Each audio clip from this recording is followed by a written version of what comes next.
Aleluia, glória a Jesus.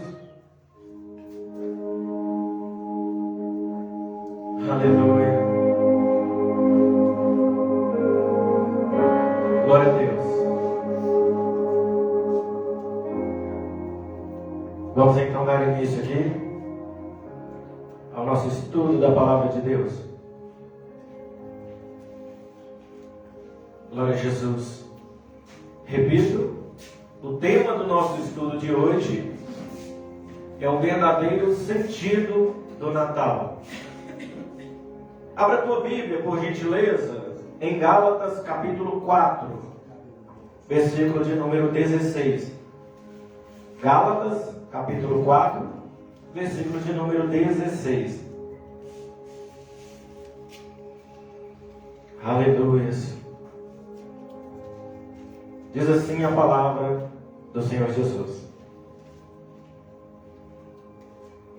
tornei-me inimigo de vocês por dizer-lhes a verdade.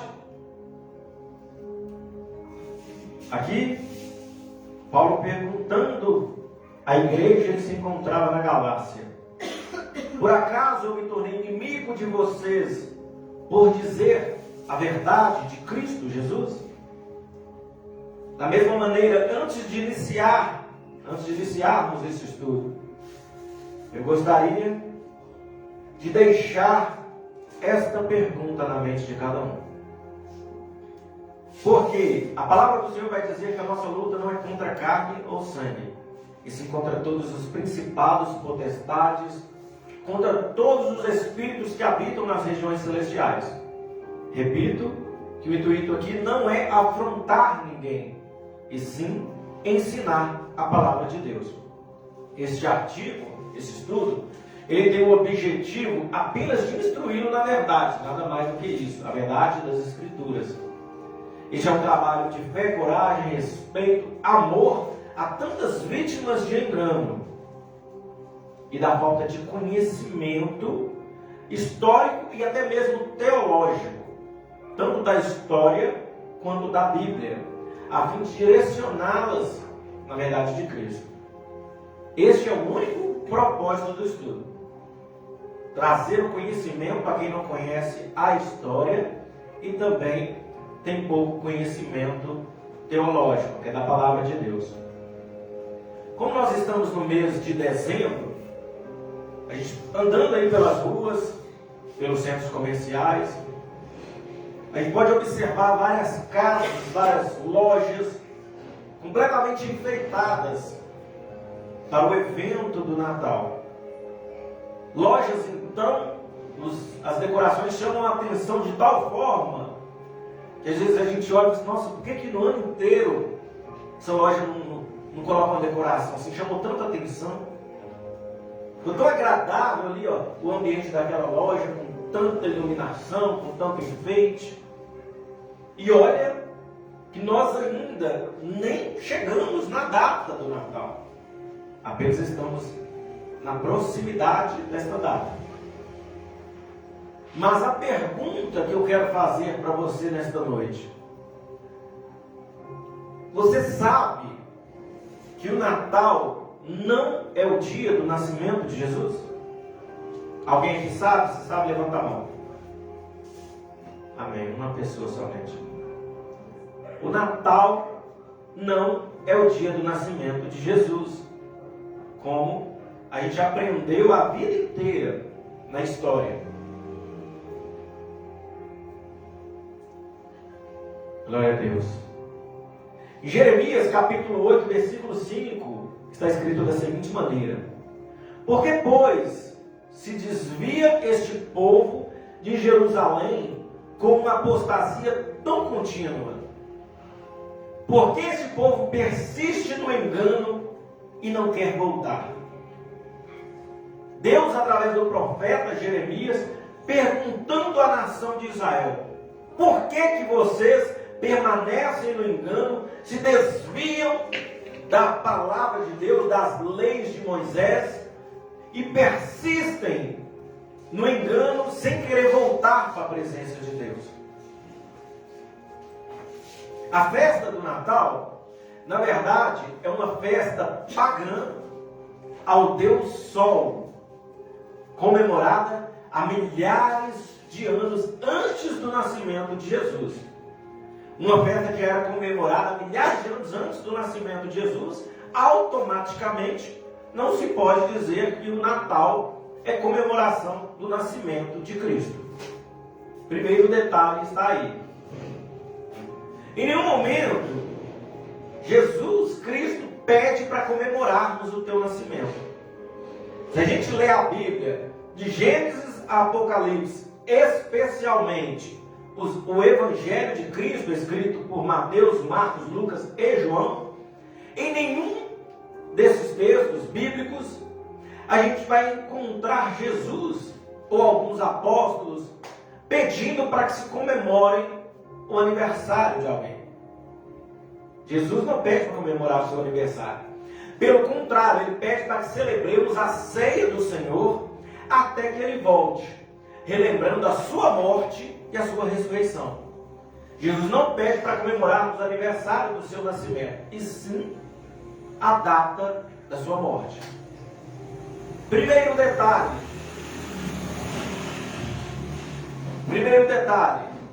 a vida que nós recebemos de Cristo Jesus, recebemos por meio do sangue da purificação, o sangue da restauração de pecados. O que a palavra diz é que não há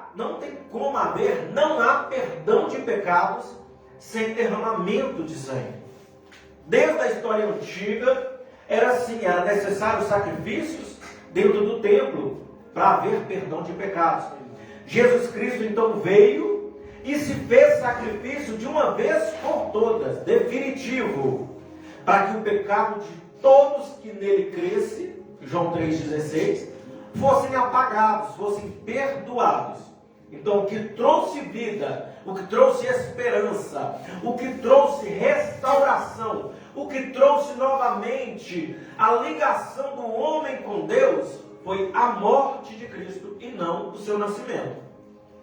A palavra vai dizer que éramos destituídos, éramos completamente separados da graça de Deus, até o momento que Cristo se entregou por nós na cruz do Calvário, reatando a nova aliança, criando uma nova aliança. A aliança antiga era por meio da lei. Jesus, através do seu sangue, iniciou uma nova aliança por meio da graça. Alguma dúvida até aqui? Amém, glória a Deus. Não existe relato de cristãos primitivos. Primitivos são cristãos dos tempos antigos, comemorando o nascimento de Jesus ou até mesmo o seu próprio nascimento. A gente não vai ver isso na Bíblia. Cristão comemorando o nascimento de Jesus ou o próprio nascimento. As únicas duas passagens na Bíblia que citam comemorações de aniversário, só há duas passagens. A primeira foi o aniversário de Faraó, egípcio. Não era judeu, não era cristão, até porque na época Cristo ainda não tinha vindo. Mas ele não era judeu, ele não cria em um Deus monoteísta, um único Deus. E então, neste aniversário de Faraó no Egito, a palavra vai dizer que José estava lá. Para quem conhece a história de José. E nesse dia, a palavra vai dizer que Faraó perdoou o seu copeiro, mas matou o seu padeiro, como José tinha predito quando ele estava preso, lá em Gênesis, capítulo 40, versículo 20 ao 22. Outro aniversário, segundo citado em toda a Bíblia, somente dois, foi o aniversário de Herodes, no tempo de Jesus. Durante a festa, Herodes mandou decapitar, matar, cortar a cabeça de João Batista na prisão. Herodes também não era cristão.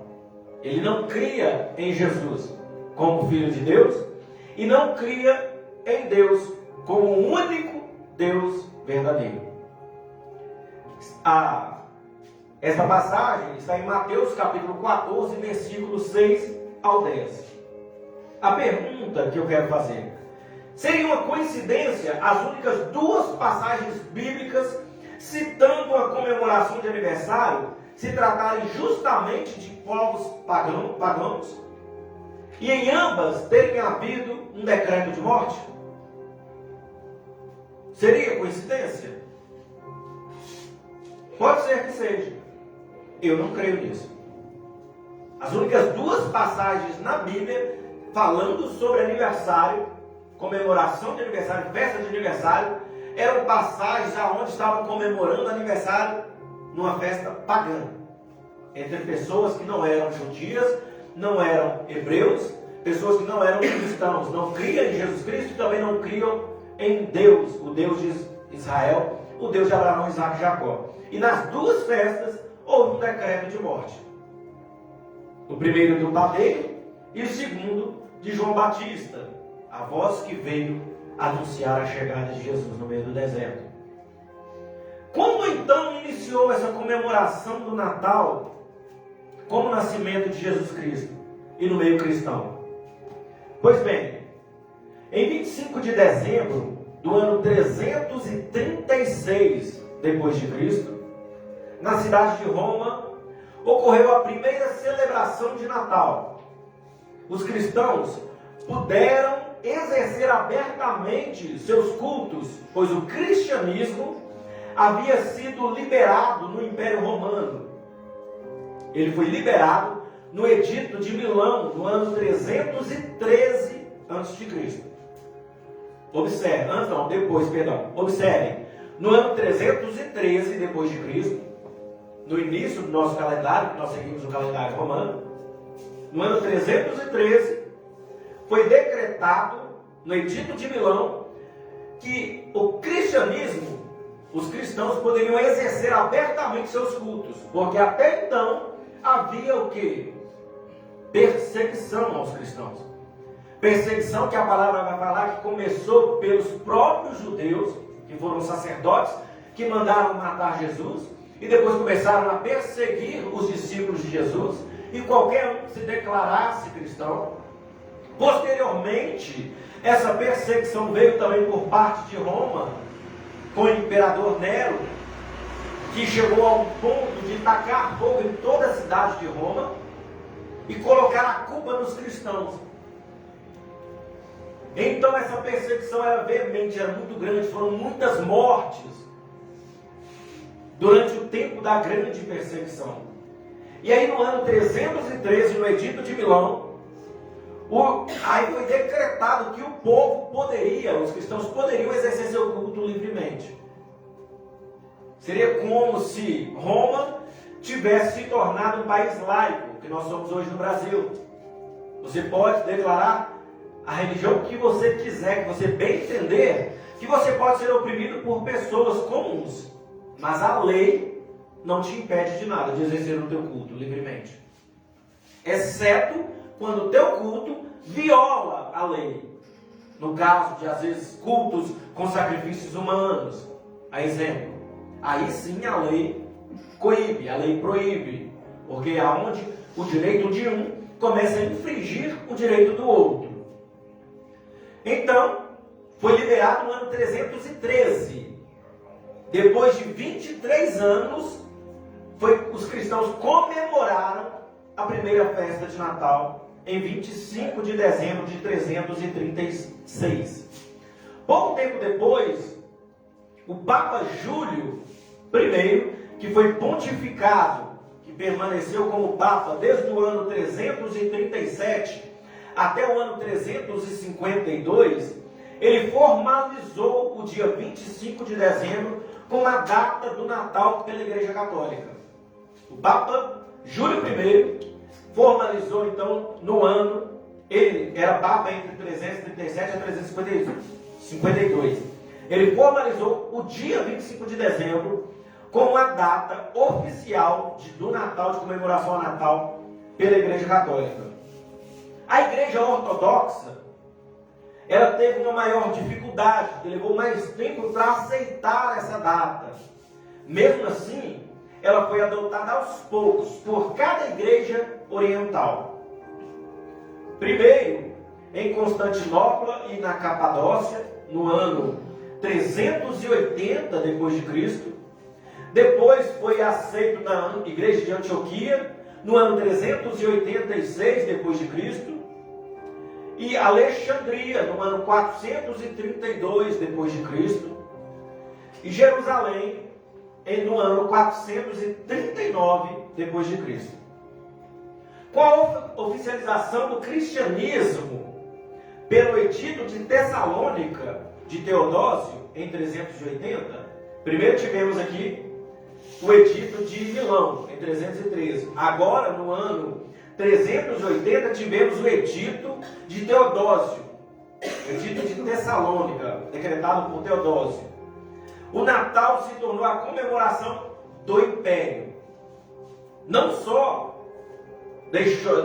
passou a ser comemoração livre de todos os cristãos, livre de qualquer cidadão que quisesse exercer o direito de comemorar o Natal, como se tornou a comemoração oficial do Império.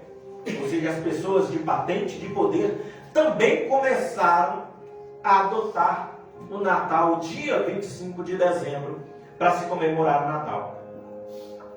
Foi nessa época também a escolha do dia de domingo, que era chamado de dies solis em latim, que era o dia do sol, e passou a se chamar de dies dominicus, que é o domingo, como o dia do Senhor. Até então, até o ano 380, no Edito de Tessalônica, o dia do Senhor, que os ortodoxos os judeus seguem até hoje, temos a exemplo também dos nossos irmãos adventistas que seguem até hoje, o dia do Senhor era o sábado, que é considerado o último dia da semana. Mesmo nós que vivemos no calendário romano, o sábado é o último dia da semana. A gente às vezes acha que o domingo é o último dia, está acabando a semana. Na verdade, a semana acaba no sábado. Domingo é o primeiro dia. Por isso que o meio de semana é chamado segunda. Senão a segunda seria a primeira. Domingo é o primeiro dia. Segunda, terça, quarta, quinta, sexta e sábado encerrando a semana. Os ortodoxos, os judeus, os adventistas e diversas outras religiões ainda adotam o dia do Senhor como sendo sábado, descrito lá em Gênesis, onde Deus criou o mundo em 7 dias, todas as coisas em 6 dias, e no 7º dia ele descansou. Então, lá também nos 10 mandamentos, a palavra fala o quê? Deus fala por intermédio de Moisés que devemos guardar o sábado, o dia do Senhor. Aí foi no decreto de Teodósio em Tessalônica, no ano 380, é que mudaram o dia do Senhor do sábado, do sábado para o domingo. Aí nós adotamos, como nós seguimos o calendário romano, adotamos também o domingo como sendo o dia do descanso, o dia do Senhor. A escolha do domingo se deu pelo fato de Jesus ter ressuscitado no primeiro dia da semana.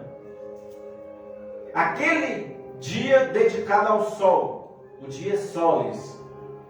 O domingo, dia do Senhor, foi declarado dia obrigatório de descanso para disputas legais, judiciais, para negócios, para cobranças de dívidas, ordenando que aqueles que não cumprissem o edital fossem considerados sacrílegos. Ou seja, qualquer um que não separasse o domingo estaria cometendo sacrilégio contra a lei editada em Tessalônica no ano 380 depois de Jesus. Vamos falar agora sobre Saturnália e o culto de Mitra. Porque a gente fala tal, eu comecei falando que o Natal não é a comemoração do nascimento de Jesus, então a gente tem que saber o que se comemora no dia 25 de dezembro. Ok? Alguma dúvida até aqui? Alguém gostaria de acrescentar alguma coisa? Mais pra frente eu vou fazer uma pergunta. Amém. Só se chegar lá onde eu quero. É importante, gente, ter uma interação. É importante não levar nenhuma dúvida para casa, Porque quando a gente fica com dúvida, a dúvida sempre fala mais alto do que as outras certezas de tudo que a gente tem. Você ouve tudo e tudo você tem certeza. Nossa, aquilo ali encaixou certinho. Isso aqui é certo, isso é certo, isso é certo. Uma dúvida mata todo o argumento da pessoa. Se você alimentar ela e levar ela para casa. Você desacredita de tudo que foi falado. Então não é bom ir para casa com dúvida. Tem dúvida? Estamos aqui para aprendermos juntos, para esclarecermos. As origens do Natal cristão remontam às festas romanas, chamadas Saturnálias, em homenagem ao deus Saturno, ou também conhecido como deus Crono para os gregos. Os gregos conhecem o deus do sol como Cronos, os romanos como Saturno. Muitos populares do Império Romano, ponto final, esses dois deuses. As celebrações começavam no dia 17 de dezembro e seguia e duravam uma semana, 7 dias, até o dia 24.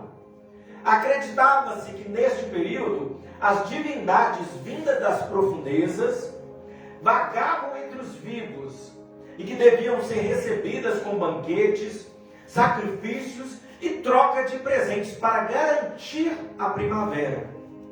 Ou seja, qual era o pensamento deles? As divindades, durante toda a semana, do dia 17 até o dia 24, vagam pela terra. Então a gente tem que receber elas bem, porque senão elas não vão permitir que a primavera venha. O final do ano é o inverno. Então tudo isso ocorria no inverno. Durante as festas, a ordem social era totalmente subvertida.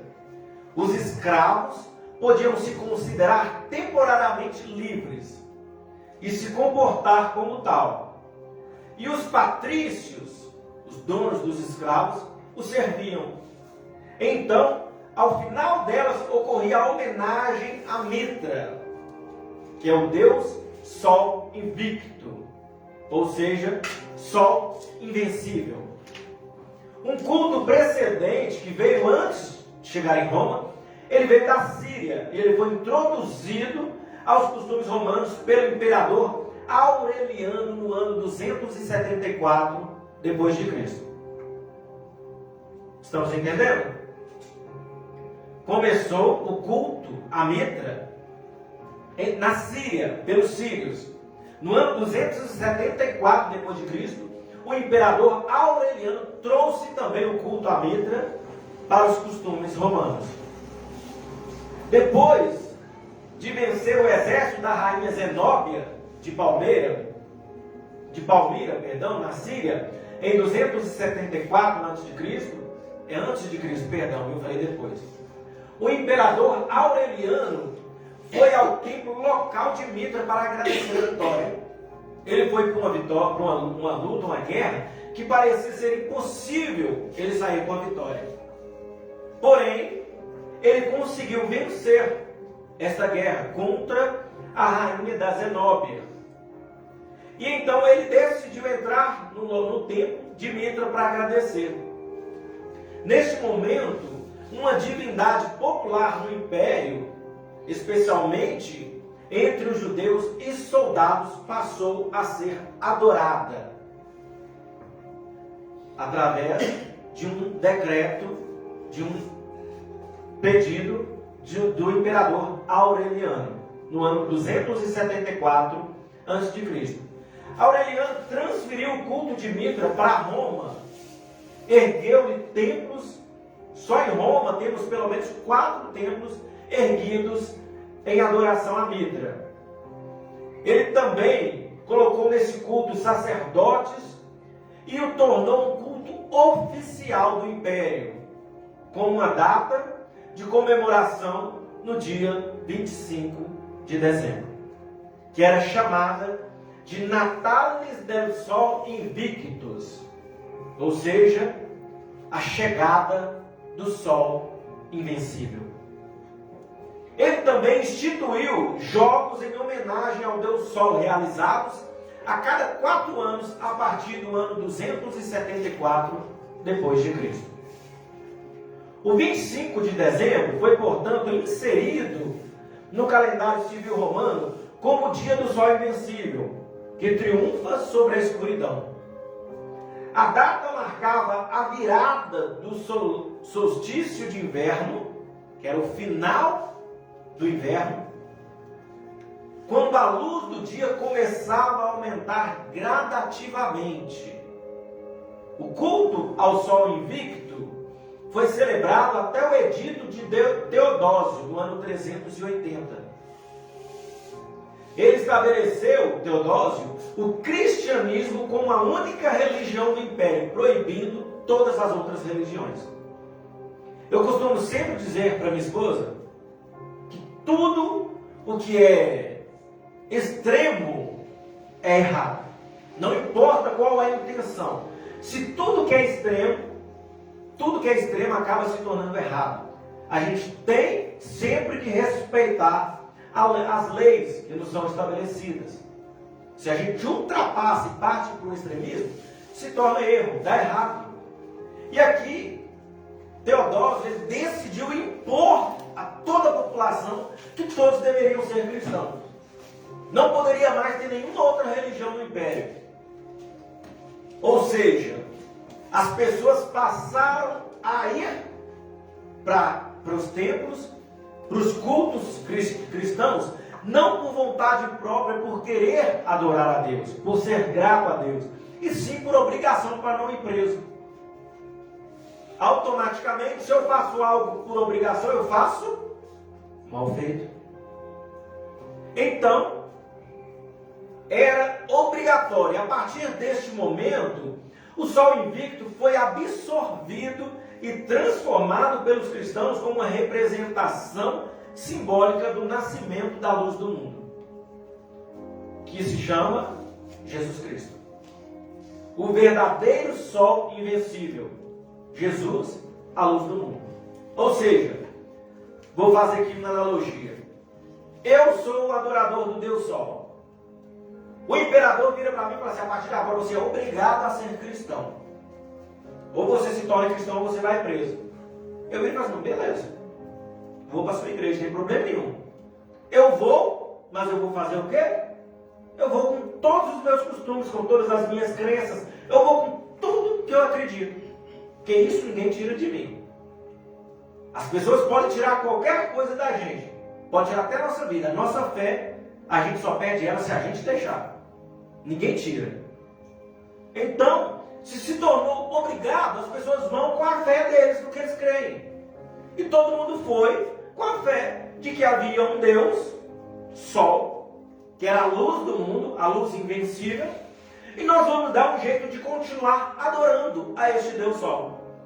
Só que como que eu vou colocar essa adoração ao Deus Sol dentro de um costume que não aceita isso? Aí eles decidiram fazer o quê? Vamos então para a lei. Vamos para os livros dos profetas e ver o que o livro fala.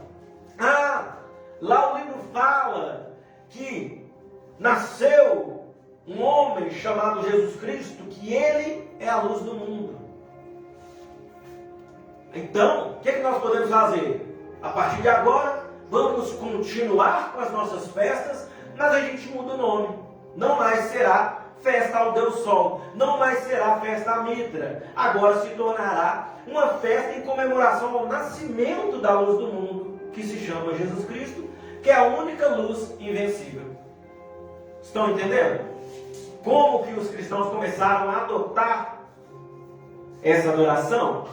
Ou seja, eles readotaram o sol invicto, o sol invencível, de uma maneira disfarçada. Levaram para dentro da igreja, de uma maneira disfarçada, mas não pararam de fazer. Vamos dar exemplo, no meio político. A gente vê muitos casos de, às vezes, um político quer aprovar um projeto de lei, e ele não consegue aprovar porque o projeto de lei dele é deturpado, vai contra todos os costumes, vai contra tudo que a sociedade acredita. Aí não consegue aprovar. O que ele faz? Eu vou mudar, então vou disfarçar esse projeto, vou colocar palavras difíceis, vou colocar outras coisas que para as pessoas acreditarem que é para o bem deles, que eles vão ser beneficiados nisso, naquilo, naquilo outro. Aí, beleza, as pessoas acreditam, pressionam seus representantes, que são os senadores e deputados que votam nas leis. E aí, pressionando eles fazem o quê? Então vamos aprovar, porque o povo quer. E aprova. E a pessoa só percebe que fez uma escolha ruim quando ele começa a sentir na pele aquilo que ele decidiu, que ele escolheu, aquilo que ele pressionou os representantes a estar fazendo. Da mesma maneira, aconteceu dessa forma. Foi disfarçado para que fosse aceito, porque senão não seria aceito dentro do cristianismo. A terminologia relacionada à luz, lâmpada, fogo, estrelas, luz e sol, refere-se antes de tudo à sua realidade física. Estes termos se tornaram metafóricos ou simbólicos, assumindo significados mais amplos e complexos. Por exemplo, a luz que se opõe às trevas, a partir daí, a luz, símbolo da verdade, do conhecimento, da consciência, que se opõe às trevas da ignorância e da mentira. Entenderam alguma coisa que eu falei? Eles pegaram o sentido literal da palavra luz, porque os adoradores de Mitra adoravam a luz física, sol, aquela luz que você enxerga. Aí, para ser aceito no meio cristão, eles pegaram e colocaram tudo de forma metafórica. Na luz que nós estamos falando, é a luz que se opõe às trevas, que vence as trevas, representando o conhecimento, a consciência, vencendo, se opondo às trevas da ignorância e da mentira. Está vendo como que a gente pensa que Satanás é besta, é bobo, mas Satanás é mais esperto que muito crente por aí.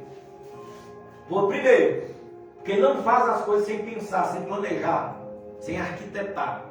Segundo, ele não desiste no primeiro momento que ele sofre, que ele perde. Ele continua tentando. O crente tenta de qualquer jeito. Na primeira vez que dá errado, não quero mais. Continuando, para não sair.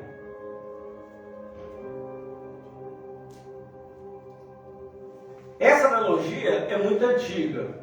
Já entre os povos da Mesopotâmia, atribuía-se ao deus Sol, Shamash, a tarefa de garantir a justiça e o cumprimento dos acordos. Os mesopotâmios adoravam o deus Shamash, que para eles também é o deus Sol. Cada tipo de etnia, cada tipo de povos pagãos tinha um deus próprio que, no final das contas, simbolizava o mesmo Deus, que é o Deus Sol. Entre os mesopotâmios era Shamash. E a tarefa dele, de Shamash, era garantir a justiça e o cumprimento dos acordos. Na estela de Hammurabi, mostra o rei babilônico recebendo as leis de Shamash. Estela, no caso, é como se fosse uma exposição, um painel muito grande. E neste painel, chamado de Estela de Hammurabi, mostra o rei babilônico recebendo as leis das mãos de Shamash. A relação entre o Deus judaico e o Sol como justiça aparece nos profetas do Velho Testamento. Primeiro lugar, onde aparece a relação de Deus como Sol da justiça. Para vós que temeis meu nome, levantar-se-á o Sol da justiça e seus raios trarão cura. No dia em que eu manifestar meu poder, você esmagará os ímpios. Malaquias capítulo 3, versículo 20 e 21. Segundo, a imagem da justiça de Deus como estrela brilhante repete-se em Isaías capítulo 30, versículo 26 e 62. E no livro da sabedoria. Sabedoria é um livro apócrifo, considerado pelos cristãos como livro apócrifo, mas que está na Bíblia católica. Eu fiz questão de colocar aqui o livro da sabedoria, para ninguém virar e falar assim, mas isso são coisas que estão escritas só na Bíblia dos Evangelhos. Então isso não tem nenhuma serventia para nós para os nossos irmãos católicos. Lá no livro da Sabedoria, capítulo 5, versículo 6, também traz essa referência, essa ligação de Deus como o sol da justiça. O simbolismo de Jesus como luz reaparece no Novo Testamento. Jesus é dito como astro nascente para iluminar os que vivem nas trevas. Está em Lucas, capítulo 1, versículo 78. Repete-se também em Mateus, capítulo 4, versículo 16. E é confirmado pelo próprio Jesus, que se apresentava como: eu sou a luz do mundo. João 8, versículo 12 e João 9, versículo 5. O sol, propriamente dito, serve de comparação ao esplendor de Jesus na transfiguração. Seu rosto brilhava como o sol e sua roupa tornou-se alva como a luz. Mateus 17, versículo 2. E repete-se no Apocalipse. Seu rosto brilhava como o sol, brilhando com toda a força. Apocalipse capítulo 1, versículo 16. A iconografia cristã primitiva usou sistematicamente temas pagãos para associar Cristo a um deus solar, Mitra ou mesmo Hélio. Conseguiram entender essa parte? A iconografia cristã primitiva dos tempos antigos usou sistematicamente temas pagãos para tentar fazer essa ligação entre Jesus e o deus solar Mitra e também o deus Hélio. Era uma maneira de disfarçar a fé cristã quando o risco de perseguição impedia o uso de símbolos cristãos explícitos. Os próprios crentes antigos, quando eles percebiam que a perseguição estava aproximando deles, eles pegaram e usavam um disfarce. Nós estamos falando aqui de Mitra, nós estamos falando aqui de Hélio, não tem ninguém falando de Jesus. Ou seja, o que eu acabei de falar, o diabo ele faz tudo projetado, tudo certinho. O crente ele sempre faz as coisas de maneira sem pensar, impensada. O erro começou lá atrás com os próprios crentes, que com medo da perseguição e medo da morte, se escondiam atrás de um deus pagão. Eles mesmos colocavam que estavam ali falando de Mitra e de Hélio. E como as pessoas começaram a celebrar o dia do nascimento de Jesus no mesmo dia do nascimento do Deus Sol? À medida que o cristianismo se expandiu a outros países além da Judéia, se estabeleceu uma igreja em Roma. Em um primeiro momento, ela foi intensamente perseguida, porém, pouco a pouco foi reconhecida pelo Império Romano. Foi então quando começaram muitos problemas. Os cristãos de Roma não seguiam absolutamente os ensinos da Bíblia e os misturavam com ideias e símbolos pagãos. Um deles foi o Natal. O dia 25 de dezembro é o dia mais curto do ano. Por isso os romanos acreditavam que era o dia em que nasceu o Deus Sol, a quem eles mais veneravam. Os romanos veneravam, entre todos os deuses que eles têm, o que eles mais veneravam era o Deus Sol. E pelo fato do dia 25 de dezembro ser o dia mais curto do ano, eles acreditavam que aquele dia era o dia que nasceu o Deus Sol.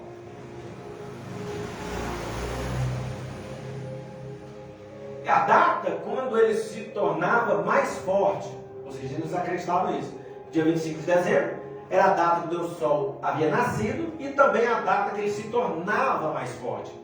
Eles realizavam grandes festivais em Roma em torno do dia 25 de dezembro. E os cristãos chegaram a participar desses eventos.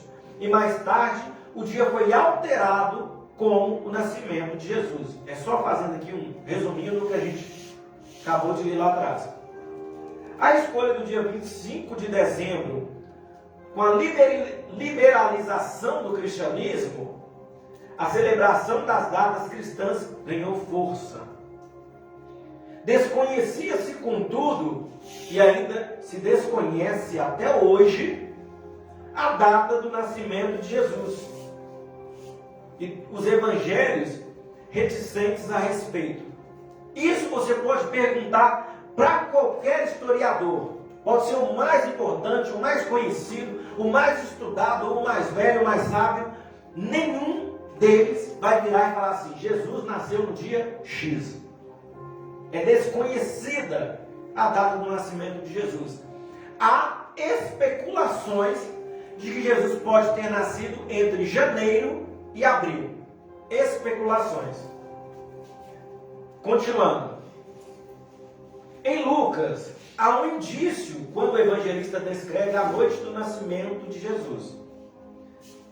Está escrito assim: nos arredores haviam os pastores que pernoitavam nos campos, montando guarda ao seu rebanho. Lucas capítulo 2, versículo 8.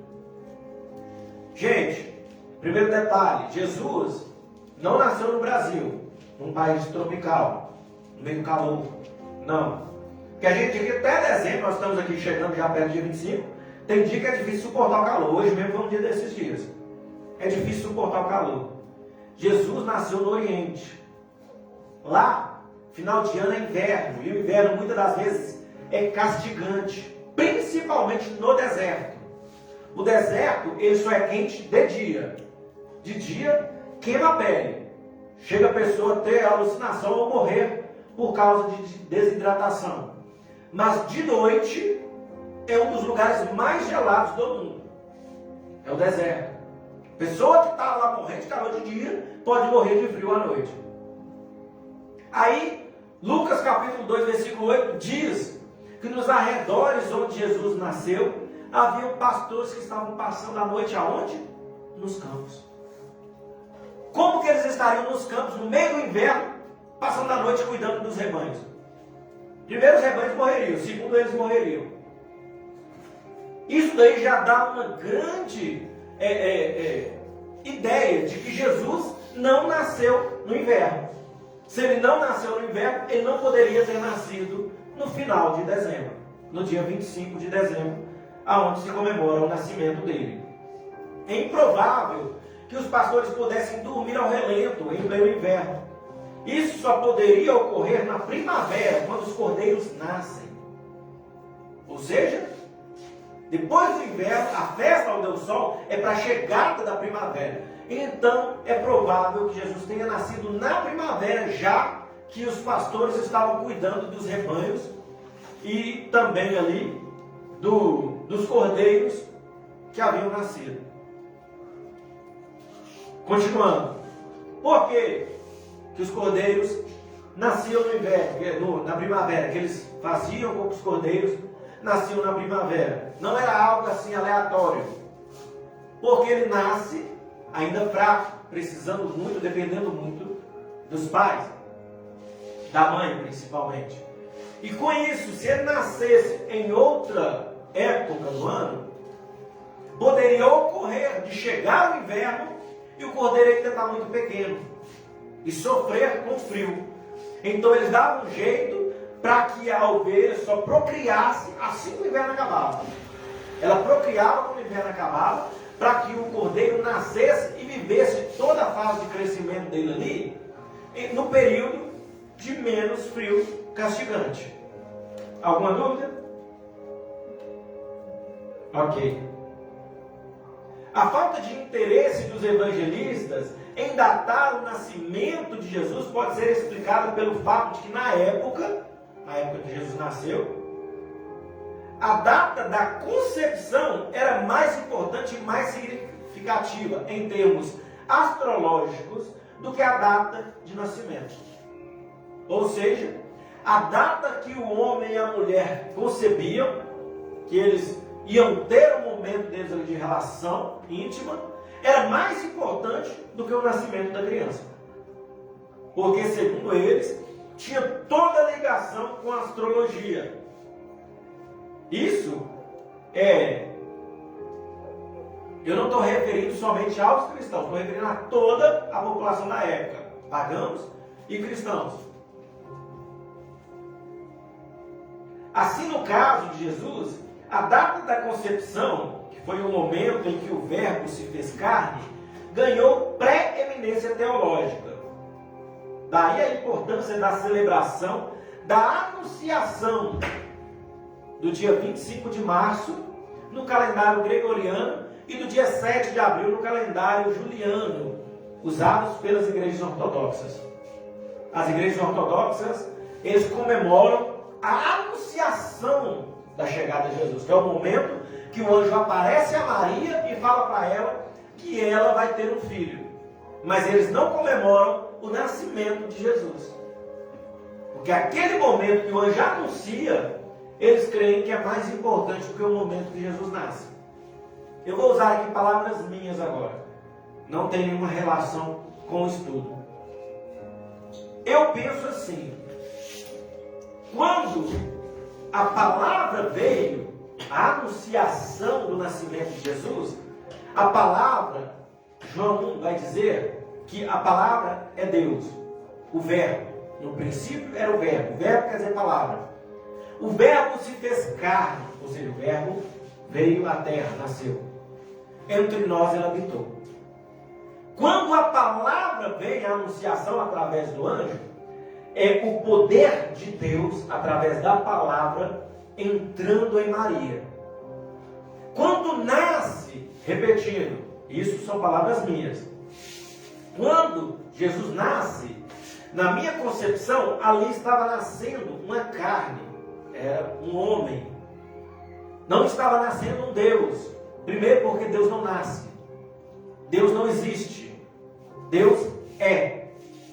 Ele não existe. De eternidade a eternidade, Ele é Deus. Tanto que Jesus, Deus se apresenta em diversas vezes dizendo, eu sou. Quando Moisés vai chegar diante de Faraó, ele pergunta para Deus, mas como que eu vou chegar e falar para Faraó que quem me enviou? Diga a Faraó que eu sou, te enviou. Então, ele poderia dizer, diga a Faraó que Deus existe. E o Deus que existe te enviou. Não, Deus é. Então o Deus que nós adoramos, que nós conhecemos, ele não nasceu de Maria. Por isso que a igreja cristã evangélica não concorda com adoração a imagens, adoração a Maria. Reconhecemos que Maria é uma mulher muito agraciada, porque a própria palavra diz isso. Ela é uma mulher que passou por algo que nenhuma mulher passou e jamais passará. Devemos ser gratos eternamente por isso. Tanto que a palavra fala que ela será lembrada por todo o tempo por causa do sacrifício que ela fez. Ah, mas ela não morreu. Não morreu, porque Deus não permitiu. Mas ela se sacrificou porque ela poderia ter morrido. Na época, a mulher era apedrejada. Se ela não tivesse o seu convívio com o seu marido e fosse achada grávida. Maria era virgem. José nunca tinha tocado nela. E ela estava grávida. José poderia virar e falar assim, não, vou te entregar para os seus pais lá, vou jogar você no meio da praça pública para te apedrejar. Mas Deus faz tudo de maneira perfeita. Ela não sabia que Deus ia fazer isso. Simplesmente ela ouviu o anjo falando. Descerá sobre ti o Espírito Santo, o poder do Altíssimo te envolverá. E ela aceitou. Amém. Então, por isso que nós somos gratos a Maria.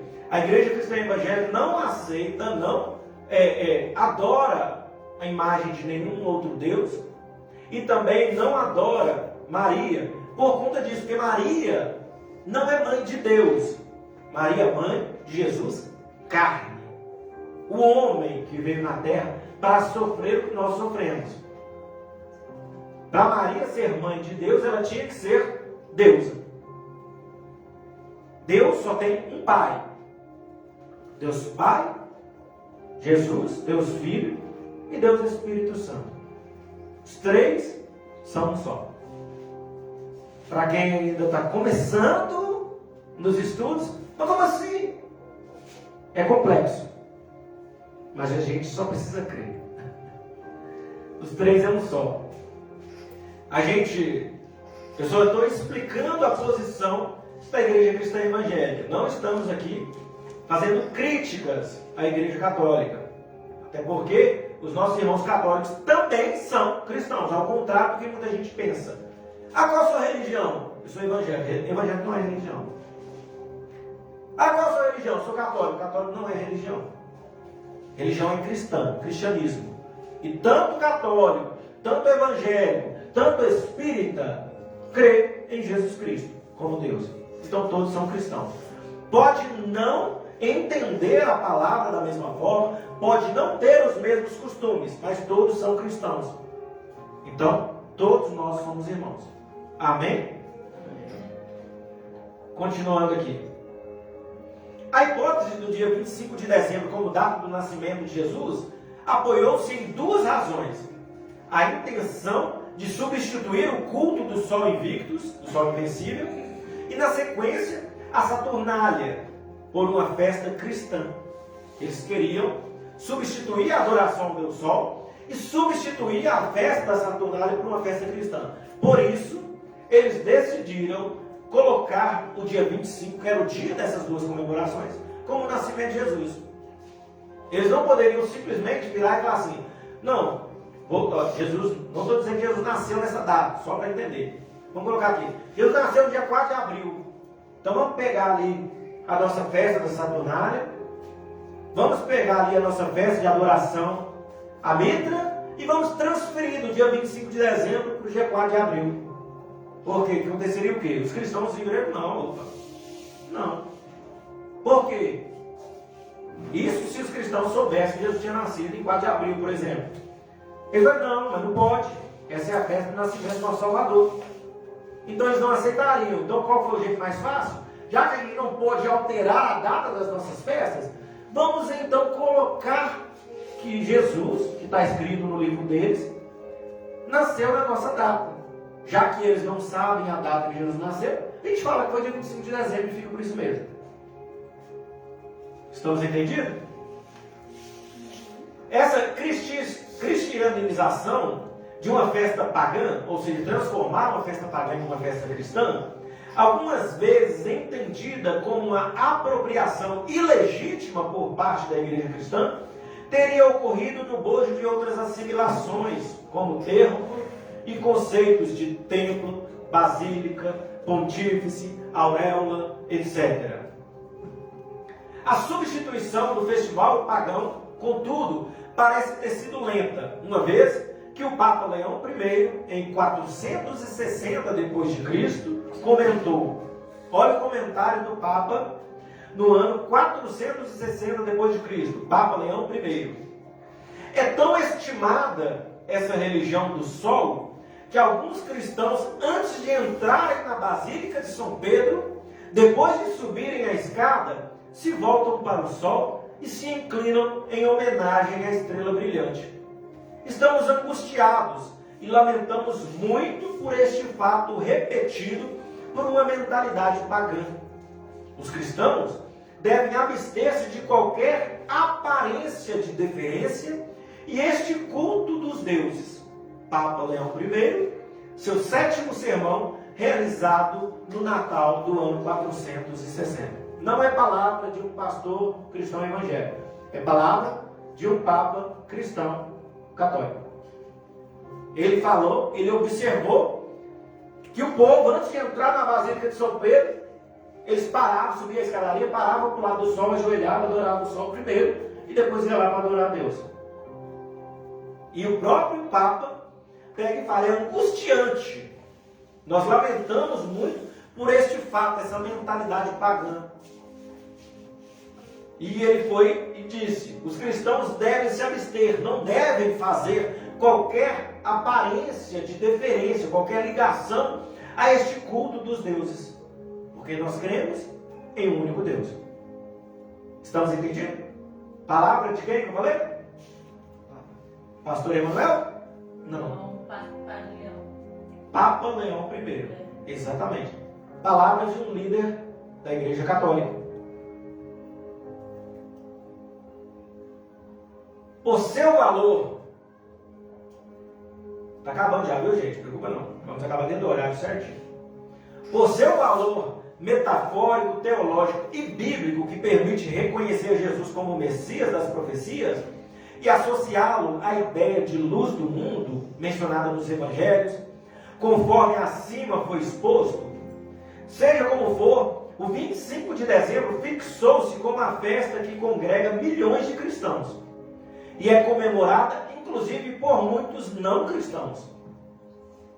Durante este período, costumam-se cessar os compromissos mundanos, as agendas políticas e jurídicas, e interrompem-se até guerras e conflitos.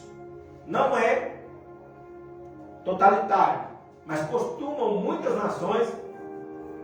muitos líderes, em respeito à comemoração do dia 25 de dezembro, cessar, parar qualquer compromisso que tenha ligação com coisas mundanas, qualquer agenda política, qualquer agenda jurídica. A exemplo nosso aqui no Brasil, nós temos um recesso do judiciário. A justiça brasileira para no final de dezembro e só volta, se não me engano, acho que é em fevereiro ou abril, o processo mesmo a funcionar. A data certa eu não lembro. Dezembro fixou-se, já falei. Então, apesar das críticas ao Natal, por seus aspectos profanos, a perda do significado espiritual e teológico, interesses econômicos e intensa comercialização, aqui está falando das críticas, por quê? Às vezes criticamos muito o Natal, porque já que a intenção do Natal é comemorar o nascimento de Jesus, por que a gente não vê isso no dia a dia? Por que a gente não vê isso nas comemorações do dia 25 de dezembro? A gente vê uma comemoração de um momento em família, a gente vê uma comemoração de uma troca de presentes, um motivo para comerciante ganhar dinheiro em cima dos outros. Errado? Não. Está fazendo papeleta, está trabalhando. Mas a gente vê tudo, mas a gente vê poucos momentos de adoração a Jesus, de reconhecimento do nascimento de Jesus. Antigamente, agora falando um pouco bem da situação, antigamente a gente via muito nas comemorações de Natal, em muitos lugares, não eram poucos lugares, em muitos lugares, cantatas nas ruas, um monte de corais nas ruas, paravam, fazia serenata, fazia luau, tudo para comemorar o nascimento de Jesus. Cantavam músicas natalinas, exaltando o nascimento de Jesus. Hoje em dia a gente quase não vê isso mais. As coisas estão se perdendo, e é essa crítica que está falando aqui. Apesar da crítica pela perda do reconhecimento de Cristo e por muito interesse econômico e intensa comercialização, a data permanece ainda sendo a data mais importante do calendário ocidental. Mesmo com tanta crítica, o Natal é a data mais importante do nosso calendário. Calendário ocidental, tal. O mundo é dividido em Oriente e Ocidente. Nós somos ocidentais. Orientais os asiáticos, os europeus, principalmente asiáticos, né? Porque o europeu está mais no meio. Os moradores da Oceania, que eu não sei como é que se fala, quem mora na Oceania. Por aí vai. Continuando. Continua sendo a data mais importante. E entendeu-se e estendeu-se a boa parte do mundo, tendo sido globalizada. E certos costumes foram livremente adotados em países não cristãos, como, por exemplo, no leste asiático. Aí entra uma pergunta.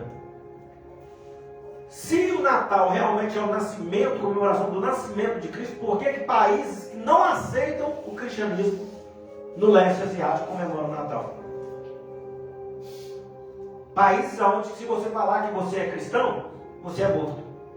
E por que eles comemoram então o Natal se o Natal é o nascimento de Jesus? Fica aí meio estranho de se entender. Continuando. Alguns insistem que celebram o nascimento de Jesus no Natal porque não podem saber a data exata do seu nascimento. Tem muitas pessoas que falam, por que você comemora o nascimento de Jesus no Natal? Mas ninguém sabe quando ele nasceu. Não é verdade? Aí entra uma pergunta.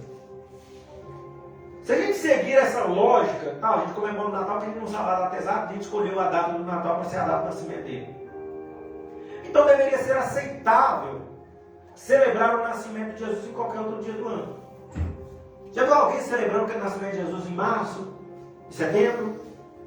Não. Mas se ninguém sabe a data e é usado essa desculpa de que ninguém sabe a data para comemorar no dia 25 de dezembro, a mesma data de adoração ao Deus Sol, ao Deus Mitra, ao Deus Hélio e por aí vai, por que não poderia alterar então a data? Não, então vamos mudar então. Já que o Natal é o nascimento de Jesus, ninguém sabe a data certa, vamos mudar para qualquer dia. Ou então quem é livre, cada um comemora o dia que quiser. Ah, mas daria certo, pastor. Quer um exemplo de que daria certo? O nascimento de Buda. Ninguém sabe a data. E no budismo, você pode comemorar o nascimento de Buda no dia que você quiser. Não tem uma regra para você virar e falar, não, Buda, não, a gente não sabe quando que Buda nasceu, então a gente vai comemorar aqui no dia 5, porque a gente acha que é o dia 5. Não. Se a gente não sabe, não se pode criar uma data e impor falando que é aquela data. O que eu estou dizendo em relação ao Natal? O que o estudo está nos dizendo? Não é proibido se comemorar o nascimento de Cristo. Apesar de que a Bíblia não fala em nenhum momento de comemoração de aniversário. Antes de eu ter esse conhecimento desse estudo, para ter noção, eu já não gostava de comemorar aniversário. Depois que eu passei a ter conhecimento, piorou mais ainda. Então, tem essa questão.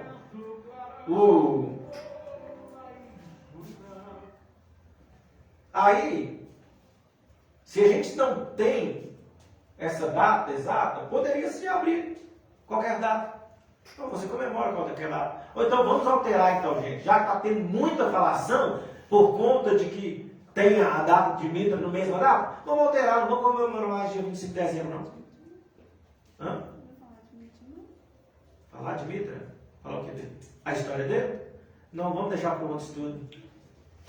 A história de Mitra, tal, a história de como surgiu o culto a Mitra é uma história bem pesada, viu? Então, quem quiser estar presente, na próxima sexta-feira a gente vai falar sobre a história de Mitra. Hoje nós estamos focando só no Natal. Aí poderia então mudar essa data. Então, no budismo eles comemoram o dia que eles quiserem. Cada um comemora, já que não sabe o dia exato, você comemora o dia que você quiser. Vai da tua fé, vai da tua vontade, por aí vai. A insistência deles não passa de uma justificação que não convence ninguém, simplesmente para continuar a adoração ao Deus Sol. Todas as formas de celebrar o Natal provém de costumes romanos. Em dezembro, havia 3 festividades chamadas Saturnália, Sigilária e Brumália. Em Roma havia essas 3 festividades. Durante a Saturnália, que abrangia o dia 17 até o dia 24 de dezembro, todas as pessoas se entregavam ao prazer, independente de sua riqueza ou posição social. Foi o que a gente leu lá no começo, aonde os escravos eram considerados livres. Independente da posição social, todos se entregavam ao prazer. Durante a Sigilária, eles davam bonecos às crianças para que elas brincassem. E no dia 25 de dezembro, que era o solstício de inverno, eles realizavam a Brumália para celebrar o nascimento do sol. Alguma dúvida? Eu posso virar e falar, como crente, eu não consigo entender totalmente como que o dia para celebrar o nascimento de Jesus pode ter vindo de costumes pagãos. Não é verdade? Se é algo tão diferente um do outro. Pois é, eles inclusive dizem que está tudo bem porque eles adoram a Deus. Não tem problema não, porque está adorando a Deus, independente se a data é a mesma. Porém a Bíblia aponta que tais atos são abomináveis a Deus. Abre a tua Bíblia rapidinho no livro de Ezequiel para a gente encerrar. Capítulo 8, versículo 13 ao 16. Ezequiel 8, 13 ao 16.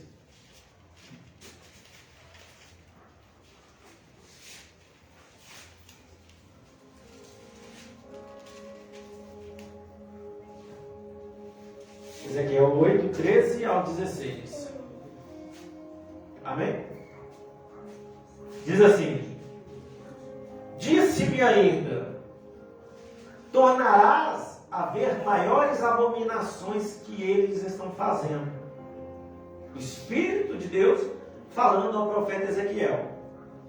Levou-me à entrada da porta da casa do Senhor, que está do lado norte, e eis que estavam ali mulheres assentadas, chorando por Tamuz. A história que a gente vai estar falando no próximo estudo faz ligação de Mitra com Tamuz, que está citado em Ezequiel 8:13. E olha o que Deus fala a respeito disso: as mulheres sentadas chorando por Tamuz. E ele disse-me: vês isto, filho do homem? Verás ainda abominações maiores do que estas. Ele então levou-me para o átrio de dentro da casa do Senhor. Olha, o Espírito não estava levando Ezequiel para fora, não, estava levando para dentro da casa do Senhor. E vira para ele, e eis que estavam à entrada do templo do Senhor, entre o pórtico e o altar, cerca de 25 homens, até o número, 25, 25 homens, de costas para o templo do Senhor, e com o rosto para o oriente. Eles adoravam o sol, virados para o oriente. Deus alertando o profeta para alertar o seu povo em relação à festa da adoração do Deus Sol. Deus Mitra, Tamuz, Hélio e diversas religiões, diversas regiões diferentes. Agora, as igrejas estão adorando ao Deus Sol no templo do Senhor, nosso Deus. Se fizerem isto porque não sabem, podemos fazê-los saber, podemos ensiná-los. Porém, se celebram o Natal no dia 25 de dezembro, com os mesmos costumes que o mundo celebra, tem também explicação para tudo. Aqui a gente está pegando só a questão de como surgiu. Na próxima sexta-feira tem explicação para tudo, do porquê da árvore, do porquê que se coloca presente aos pés da árvore. Tudo isso é explicado. Então, se a pessoa faz isto sem saber, a própria palavra diz que Deus não leva em conta o tempo de ignorância, mas a gente pode estar alertando e ensinando essas pessoas. Mas se fazem sabendo que dia é este, jamais poderemos dizer que essas pessoas receberão as bênçãos de Deus. É muito sério. É muito sério. Porque Deus diz o quê? Eu não divido a minha glória com ninguém. Com ninguém. Então, se uma festa que seria para celebrar o nascimento de Cristo, do menino Jesus, ela é usada para adorações a deuses pagãos, e é usada antes de se incluir o nascimento de Cristo, numa data que não é certa, que ninguém sabe qual é, e escolheram justamente a mesma data, as comemorações são feitas do mesmo jeito, as festas são feitas do mesmo jeito, das festas pagãs, como é feita ao Deus Sol. Então a gente não pode, a pessoa fazendo isso de livre consciência, a gente não pode dizer que essa pessoa vai ser abençoada. Alguma pergunta? Paulo disse que tinha pergunta. Depois de acabar. Vamos esclarecer aqui para o pessoal. Deixa eu perguntar aqui rapidinho. Sim. Pode até parecer bruto uma pergunta. Mas assim, lá em Contagem tem uma praça que é muito bonita. Vocês já sabem qual que é cheia de luz, de Natal, só olha sério. Eu sei, Praça da Glória. Acho que é. Por acaso a gente fala assim, ó, eu vou lá passear e tal, só pra ele estar compactuando de alguma forma? Se tiver, eu peguei. É? Porque eu fui para a Praça da Liberdade, por causa da decoração, por causa da iluminação. Fui lá, tirei fotos. Eu não fui na intenção de comemorar o Natal. Não fui lá na intenção, não é Natal, eu vou lá para tirar foto porque eu quero ver Papai Noel, eu quero isso. Não. Eu fui lá por causa da decoração, porque eu achei bonito, levei os meninos para dar uma passeada. Isso foi no ano passado, né? Ano passado. Então, eu fiz. Se é errado, eu peguei. Eu não vou dizer. A gente tem que olhar também o seguinte: a gente tem que saber até onde vai o que é orientação de Deus e até onde vai o que é imposição humana. Adorar é uma coisa. Você compactuar é quase a mesma coisa que adorar. Aí, agora, você estar no local nem sempre quer dizer que você está compactuando e nem sempre quer dizer que você está adorando. A exemplo, todo mundo aqui, eu creio que tem família. Se um parente nosso faz uma festa e o parente não é cristão evangélico, não é cristão católico, ou se é cristão, não é cristão relaxado, tal, e decide fazer uma festa, e a festa tem de tudo que o diabo gosta. Uma festa cercada de bebidas, tal, de tudo quanto é coisa, de música pagã, música mundana. Eu, como família, tal, como um irmão, como um pai, como um filho, como um primo, só porque eu sou crente, eu vou virar e vou falar assim: não vou nesse tipo de festa não. Eu estou agindo como alguém que ama o próximo? Não. Então a gente tem que saber até onde vai o que é ordenança de Deus e o que é imposição do homem. Agora, eu cheguei na festa, bacana, eu fui lá porque é meu parente, é minha família. Aí eu cheguei na festa e está lá rolando um funkão lá que coloca a mulher abaixo de zero. Aí eu, como crente, eu chego lá e aí me poupe, pelo amor de Deus. Aí também, aí já está brincando com a sorte. Aí sim está compactuando, aí você está sendo conivente. Você estar num ambiente nem sempre quer dizer que você é conivente, que você está compactuando com o que está acontecendo. Até porque, se for observar, dentro da palavra, Jesus foi julgado justamente em cima disso. Porque Jesus se sentava com pecadores, cobradores de impostos, com prostituta, e era julgado porque não poderia estar no meio daquele povo. E é esses que Deus quer resgatar. E como que Ele vai resgatar se a gente falar assim: não vou lá no meio? O próprio Deus vai ter que vir em pessoa aqui, ir lá e evangelizar eles? Porque a palavra diz: como ouvirão se não houver quem pregue? Como crerão se não houver quem ensine? Falou ontem? Ah, sim. Amém. Então, mais uma pergunta? Respondi essa pergunta? Amém. Alguma pergunta?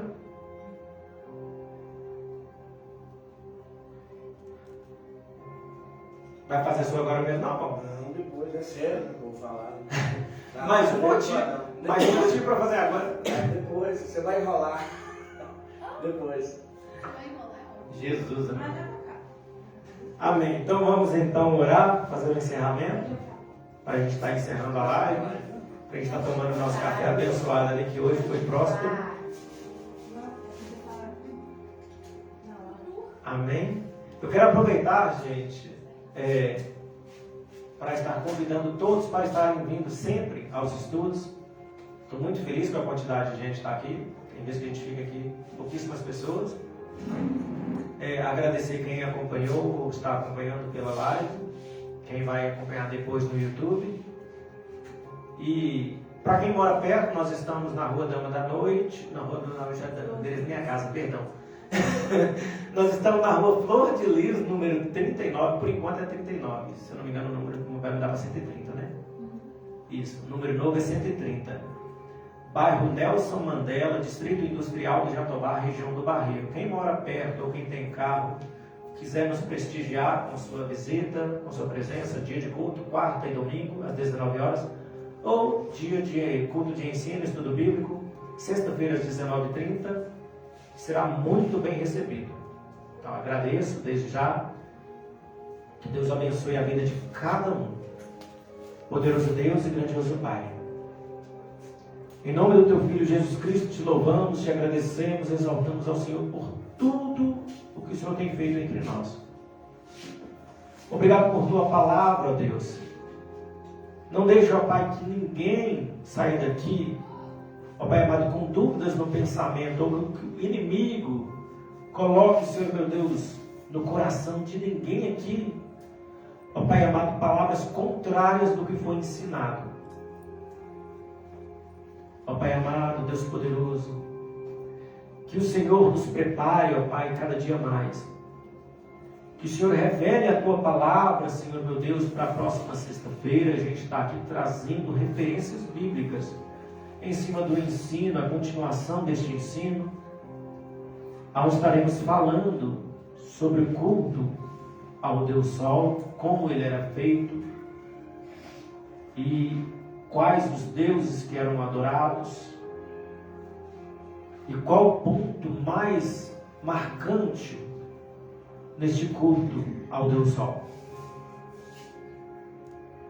Senhor amado, leva-nos em segurança aos nossos lares, guarda as nossas vidas, guarda a vida, Pai, desta que está nos acompanhando, que nos acompanhou até aqui pela live, pelo YouTube. Que Teu Santo Espírito venha fazer morada em nosso coração. Venha, Pai, nos livrar da opressão do diabo, mas que nós venhamos entender que para estarmos livres, muitas das vezes é necessário nós, por vontade própria, voluntariamente, nos fazermos escravos de Ti, ó Senhor, e nos crucificarmos como o Senhor foi crucificado. A exemplo do apóstolo Paulo, que disse que ele não mais vivia a vontade dele, mas que Cristo vivia nele, que a vida que ele vivia para Cristo.